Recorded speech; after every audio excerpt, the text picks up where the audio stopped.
그리고 얼굴이 붓는데 특히 눈꺼풀이 너무 붓는다라고 내원을 하셨어요. 이제 초기 갑상선 기능 저하를 의심할 만한 소견이 보였어요. 근본적으로 갑상선 기능을 정상화한다, 건강하게 하려면 바로 척추를 바로 잡아야 된다는 얘기에 도착을 하게 됩니다.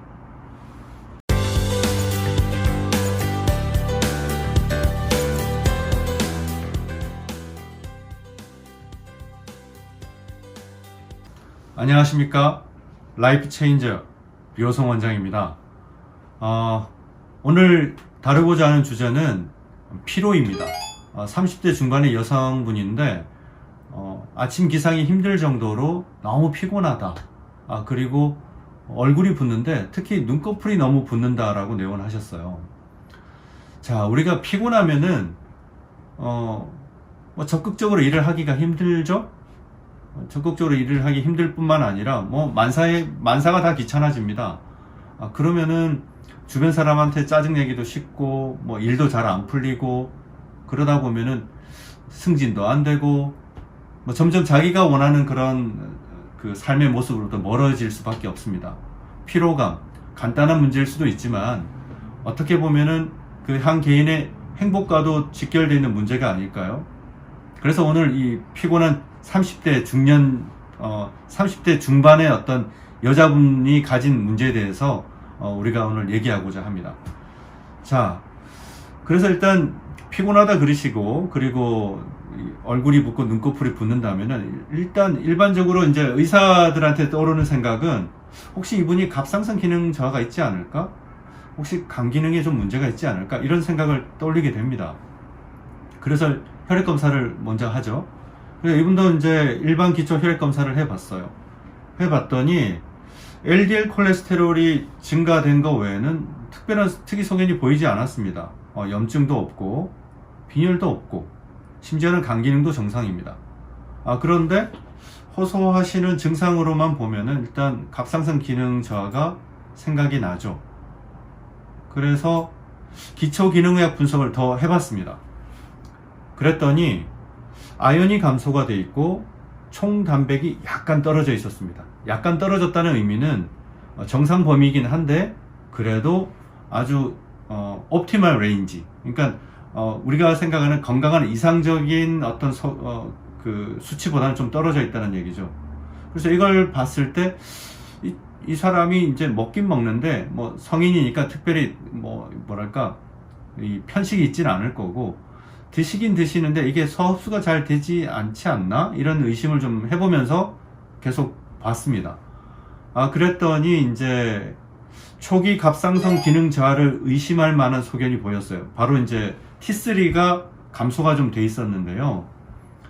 뿐만 아니라 이제 그 갑상선 기능 저하가 왜 왔을까 생각을 해볼 때 혹시 그런 갑상선 자가면역 항체로 인해서 자가면역 질환이 있지 않을까 하는 걸 또 배제를 좀 해봐야 됩니다. 그래서 갑상선 자가면역 항체 검사를 했더니 이건 역시도 음성으로 나왔습니다. 그리고 호모시스테인이 좀 증가되어 있었는데, 호모시스테인이 증가되어 있다는 말은 사실 비타민 B 대사에 문제가 있지 않을까 하는 생각을 일단 1차적으로 해볼 수 있습니다. 그 외에도 엽산을 활성화시키는 그런 효소가 문제가 있지 않을까 하는 것도 있지만 그건 좀 복잡하니까 넘어가고, 그리고 펩시노겐이 좀 떨어져 있더라고요. 펩시노겐은 위산 저하, 즉 소화 기능이 감소가 됐다는 걸 좀 의심해 볼 수 있는 소견이죠. 그래서 펩시노겐이 떨어져 있는 걸 봐서 소화 기능이 떨어지면 우리가 음식으로 섭취할 수 있는 그런 미네랄이나 비타민들이 역시 흡수가 떨어질 수가 있습니다. 소화 기능이 떨어졌을 때. 그렇게 되면은 갑상선이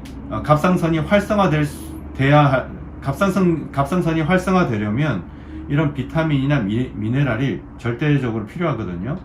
그래서 소화 능력이 떨어지면서 비타민, 미네랄이 떨어지고, 그로써 갑상선 기능도 떨어지지 않았을까라고 생각해 볼 수가 있겠죠.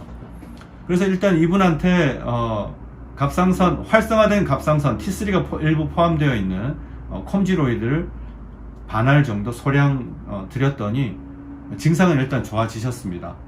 뿐만 아니라 특수한 위소화제를 같이 드렸더니 역시 소화 기능도 개선되면서 좀 속이 편해지셨다는 거예요.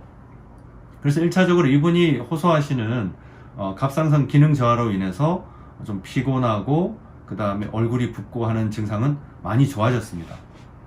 자, 그렇다면 여기서 이제 갑상선 기능 저하가 해결됐으니까 문제가 다 해결된 것 같죠.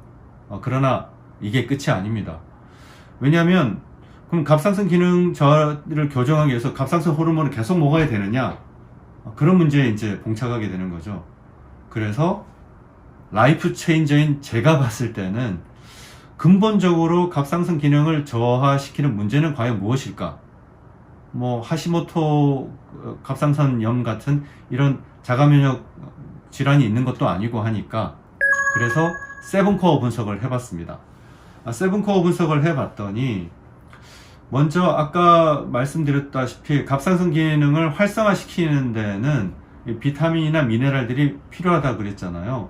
근데 소화 기능이 떨어져 있으니까 소화 기능을 떨어뜨릴 만한 원인들을 찾아보니까 헬리코박터가 있는 것도 아니고 그렇다고 항위벽 항체가 있는 것도 아니었어요. 그래서 혹시 척추 불균형이 있진 않을까? 왜냐하면 이 척추에는 이 자율신경계가 있거든요.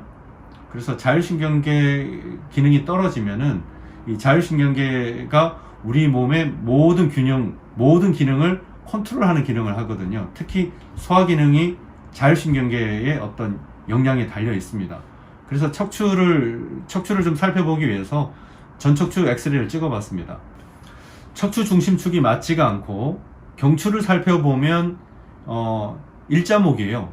커브가 C자 커브가 돼야 되는데 일자목에다가 요축 커브는 45도 정도 이렇게 커브가 있어야 되는데 22.8도 정도로 나오더라고요. 그러니까 이 말은 무슨 말이냐면 척추가 이 중력을 견디는 그런 스프링이 많이 없다. 그러니까 중력을 이기는 힘이 감소가 돼 있어서 척추로 오는 그런 힘을 견디지 못한다는 얘기죠.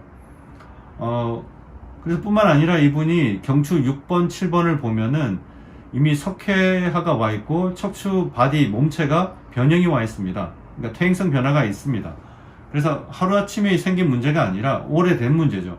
30대 중반인데 이미 척추가 퇴행성 변화를 겪고 있다는 얘기입니다. 거기다가 요추에도 4번, 5번 요추나 5번 요추와 1번 천추를 보니까 협착이 또 심하게 있거든요. 그래서 이분은 척추 중심축이 맞지 않고 퇴행성 변화가 진행되어 있는 척추 불균형이 있는 상태였습니다. 다시 말하자면 자율신경계, 척추가 보호해야 되는 신경계가 안정화될 수 있지 않다는 얘기죠. 그래서 자율신경계 실조증이 오지 않았을까 생각이 듭니다. 그래서 다시 돌아가자면 이분이 갑상선 기능 저하가 시작된 원인이 갑상선을 활성화시킬 수 있는 비타민 미네랄이 흡수가 저하가 되는 소화기능이 떨어진 데 있는데 이 소화기능 저하가 온 것은 자율신경계 실조증에 있다. 그리고 그 자율신경계 실조증은 척추 불균형에 있다는 사실입니다. 그래서 근본 원인을 치료하자면 내가 갑상선 약만 먹는 게 갑상선 호르몬만 보충하는데 끝나지 않고 근본적으로 갑상선 기능을 정상화한다. 건강하게 하려면 바로 척추를 바로 잡아야 된다는 얘기에 도착을 하게 됩니다. 이분은 자세 교정을 하고 그 다음에 척추 도수 치료를 통해서 척추 균형을 바로잡도록 하고 그리고 기능이 회복되는 동안에 활성화된 갑상선이 일부 포함되어 있는 콤지로이드를 소량 투여하면서 위가 제대로 기능하기 전까지 특수 위소화제를 복용하는 것이 제 치료 지침이었습니다.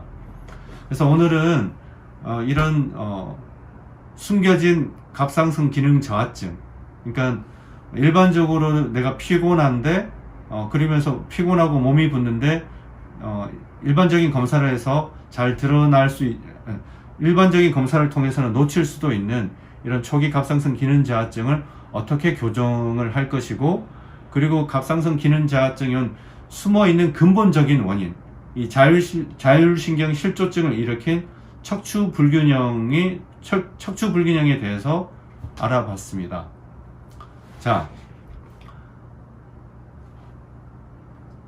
감사합니다.